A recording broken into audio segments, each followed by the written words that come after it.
বন্ধুরা, আজকের আলোচনা শুধুমাত্র রাজ্যের পার্শ্ব শিক্ষকদের জন্য। ভেরি সেন্সিটিভ, ভেরি ইম্পর্টেন্ট এবং ভেরি ইনফরমেটিভ। যদি সময় থাকে, ইচ্ছে থাকে, ইন্টারেস্ট থাকে তবেই শুনবেন।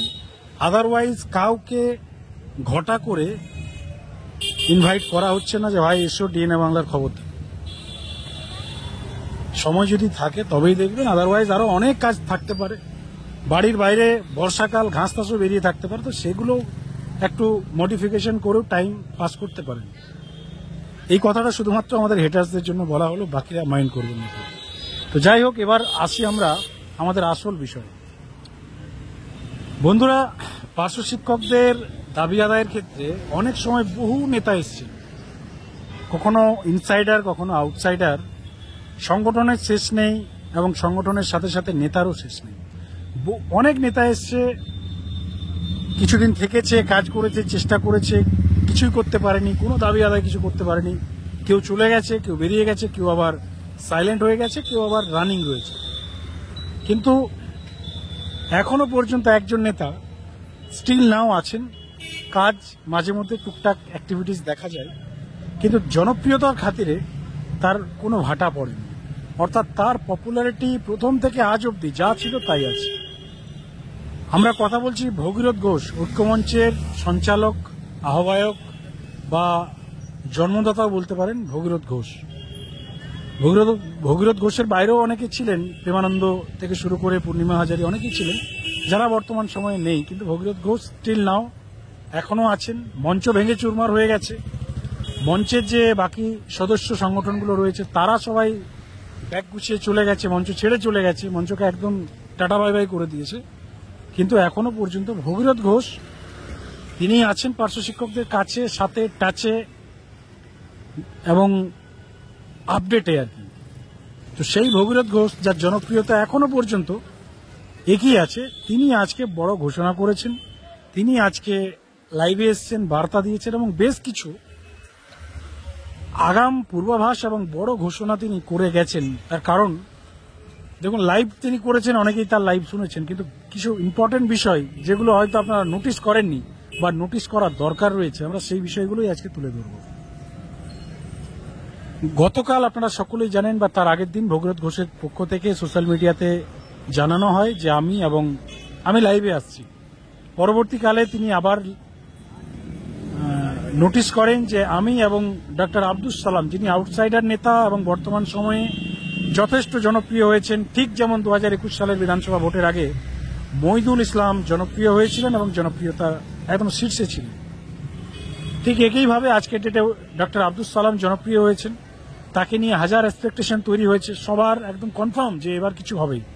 দেখুন, এর বাইরে আমি কিছু কথা বলছি। 2021 সালে যদি আপনারা একটু ব্যাক করে যান, আজকে যেমন ডক্টর সালামকে নিয়ে পার্শ্ব শিক্ষকদের মধ্যে যে ধরনের উন্মাদনা, যে ধরনের হাই এক্সপেকটেশন, যে ধরনের ক্রেজ আমরা দেখতে পাচ্ছি, ঠিক একইভাবে 2021 সালে মইদুল ইসলামকে নিয়ে এসএসকেএমএসকে পৌরসভা মাদ্রাসার মধ্যে প্রচুর এক্সপেকটেশন ছিল, প্রচুর হাই আপনার ক্রেজ ছিল এবং তারা একদম কনফার্ম ছিলেন যে 2021 সালের আগে মইদুল ইসলামের এই যে নবান্ন অভিযান হচ্ছে, এই অভিযানের পরেই হয়তো আমাদের ভাতাটা বেড়ে যাবে বা আমরা পার্মানেন্ট হয়ে যাবো বা আমাদের বেতন কাঠামো হয়ে যাবে।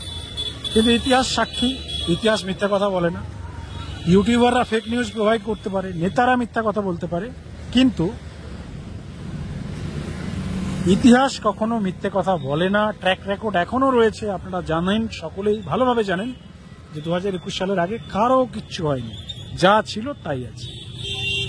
অর্থাৎ মহিদুল ইসলামের নবান্ন অভিযান, জেলায় জেলায় ডেপুটেশন, হিউজ কর্মসূচি, ওএসডির সঙ্গে বৈঠক, এখানে বৈঠক সেখানে বৈঠক, অরূপ বিশ্বাসের সঙ্গে বৈঠক, রিসর্টে বৈঠক, কাজের কাজ কিচ্ছু হয়নি, শুধু প্রচার হয়েছে এবং সেই প্রচারের সাক্ষী ডিএনএ বাংলা, এটাও বলতে আমরা অস্বীকার করছি না।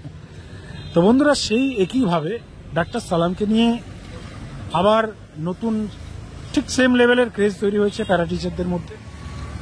বাকিরা কেউ চেনে না, আদার্স কন্টেক্সচুয়াল শিক্ষক শিক্ষিকা চেনেও না তাকে এবং জানেও না, এবং তাদের কোনো আশাও নেই, ভরসাও নেই। এবার ভগীরথ ঘোষ নোটিশ করলো যে আমি এবং ডাক্তার সালাম একসঙ্গে লাইভে আসবো। সকলে একদম ঐক্যমঞ্চ যারা সাপোর্ট করেন বা সাপোর্টার যারা রয়েছেন একদম গদগদ হয়ে গেল সবাই।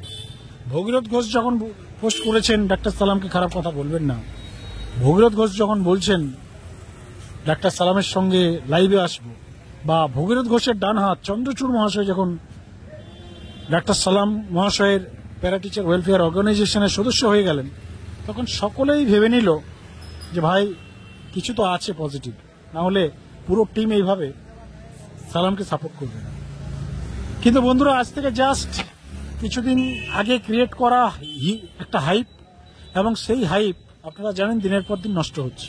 সোমবার, মঙ্গলবার, বুধবার, বৃহস্পতিবার পেরিয়ে আজ শুক্রবার। আমরা গতকাল বলেছিলাম আমাদের প্রতিবেদনে যে কিছু হচ্ছে না আগামীকাল। শুক্রবারে আজ সকালবেলাও জানিয়েছি কিছু হচ্ছে না। দিনের শেষ, অফিস টাইম ক্লোজ, কিছুই হয়নি, কোনো ঘোষণা হয়নি। আজকে বন্ধুরা আপনারা খবর পেলেন শেষ মুহূর্তে ভগীরথ ঘোষ একাই লাইভে এসছেন এবং ডাক্তার সালাম আসেনি তার সঙ্গে।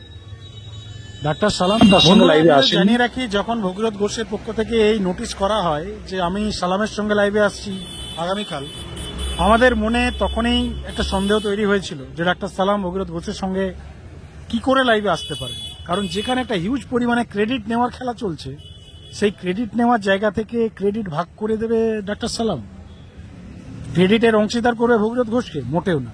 কোনো ধরনের advantage, mileage para teacher welfare অর্গানাইজেশনের নেতা এই মুহূর্তে কাউকে দিতে চাইছে না।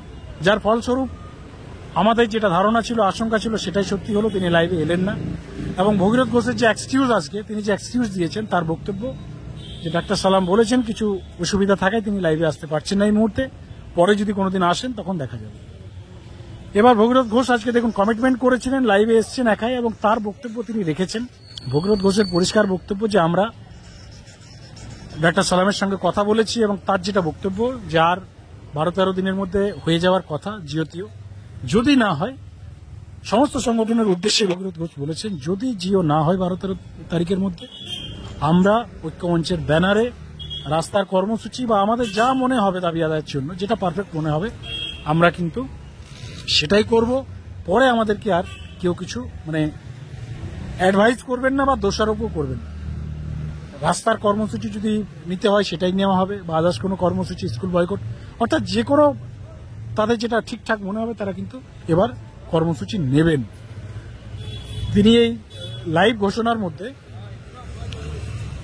আগাম পূর্বাভাস দিয়ে রেখেছেন যে যদি ধরে নিন এই মাসে যদি কিছু না হয়, নেক্সট মান্থ ঐক্যমঞ্চের ব্যানারে 2026-এর বিধানসভা ভোটের আগে পার্শ্ব শিক্ষকদের আবারও বড় ধরনের প্রোগ্রাম বা আন্দোলন হতে চলেছে, এটা কনফার্ম।